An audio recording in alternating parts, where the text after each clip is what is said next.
નમસ્કાર વિદ્યાર્થી મિત્રો, સ્વાગત છે તમારું તમારી પોતાની યુટ્યુબ ચેનલની અંદર. આજે આપણે ધોરણ 12 વિષય ગુજરાતી પાઠ 4 સત્યાગ્રહાશ્રમના સ્વાધ્યાયની સોલ્યુશન જોવાના છે. એની પહેલાં એક મહત્વની સૂચના કે અત્યાર સુધી આપણે ગુજરાતીના તો પાઠ 3, 2 અને 1ના સ્વાધ્યાય જોઈ ગયા છે, પણ તમારા ધોરણના અન્ય વિષયના પણ સ્વાધ્યાયના સોલ્યુશન્સ આપણે કરીએ છીએ, જેની પીડીએફ જો તમારે જોઈતી હોય તો નીચે ડિસ્ક્રિપ્શન બોક્સની અંદર લિંક આપેલી છે, ત્યાંથી તમે ડાઉનલોડ કરી શકો છો. અને સાથે સાથે અમારી સાથે વોટ્સએપ ગ્રુપની અંદર જોડાવા માટે પણ લિંક આપેલી છે, જ્યાં ક્લિક કરી અને તમે અમારી સાથે આવા જ અવનવા વિડીયોઝ, એની પીડીએફ, સોલ્યુશન્સ મેળવી શકો છો. તો ચાલો આગળ જોઈએ આપણે પાઠ 4નું સ્વાધ્યાયનું સોલ્યુશન ધોરણ 12 વિષય ગુજરાતી. પ્રશ્ન નંબર 1 છે, નીચેના પ્રશ્નોના એક વાક્યની અંદર ઉત્તર લખવાના છે. પ્રથમ પ્રશ્ન છે, બાળપણથી જ વિનોબાનું મન કયા બે સ્થળોએ જવા તલસતું હતું? તો બંગાળ અને હિમાલય આવશે એમાં. પ્રશ્ન નંબર 2 છે, વિનોબાના બીજા પત્રનો ગાંધીજીએ શો પ્રત્યુત્તર આપ્યો? તો સમાધાન વાતોથી નહીં જીવનથી થશે, તમે અહીં આશ્રમમાં આવી થોડા દિવસ રહો, આવો પ્રત્યુત્તર આપ્યો. ત્રીજો પ્રશ્ન, ગાંધીજીના પ્રત્યુત્તરની કઈ વાત વિનોબાને સ્પર્શી ગઈ? સમાધાન વાતોથી નહીં જીવનથી થશે, એ વાત વિનોબાને સ્પર્શી ગઈ. પ્રશ્ન નંબર 2 છે, નીચેના પ્રશ્નોના 2-3 વાક્યમાં ઉત્તર લખો. જેમાં પ્રથમ પ્રશ્ન છે, કાશીમાં ગાંધીજીએ કયા વિષય પર ઐતિહાસિક ભાષણ કર્યું?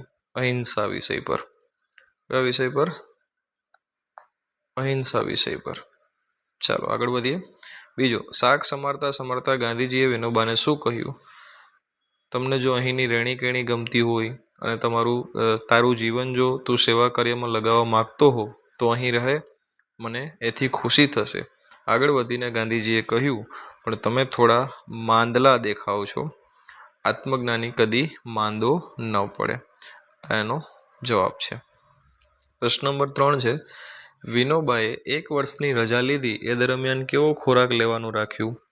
તો વિનોબાએ 1 વર્ષની રજા લીધી એ દરમિયાન તેણે નમક ખાવાનું છોડી દીધું, મસાલો વગેરે બિલકુલ ખાતા નહીં, 1 મહિના માત્ર કેળા, લીંબુ અને દૂધ પર કાઢ્યા, પરંતુ શક્તિ ઘટી જતા 1.5 શેર દૂધ, 60 રૂપિયા પ્રતિ ભાવ છે, ભાખરી 2 તોલા જવારની, કેળા 4-5, લીંબુ 1 મળી શકે ત્યારે આટલો ખોરાક લેવાનું રાખ્યું. પ્રશ્ન ક્રમાંક 3 છે, નીચેના પ્રશ્નોના સવિસ્તાર ઉત્તર આપો. 1 વર્ષની રજા લઈને વિનોબાએ કયા કાર્યો કરી બતાવ્યા? તો જે કંઈ કાર્યો કરી બતાવ્યા છે તે આપણે અહીંયા વર્ણવેલા છે. અહીંયા પૂરું થાય છે. પ્રશ્ન નંબર 2 છે, વિનોબાએ ગાંધીજીની કઈ રીતે કસોટી કરી? તે કસોટીમાં ગાંધીજી કઈ રીતે ખરા ઉતર્યા? આ એનો ઉત્તર છે. અને અંતિમ પ્રશ્ન છે, પ્રશ્ન નંબર 3, વિનોબા ભાવેની ભૂદાન યાત્રાનો, અહીંયા ભૂટાન યાત્રા આવશે, માફ કરજો, પ્રિન્ટિંગ મિસ્ટેક હોઈ શકે છે, પરિચય આપો.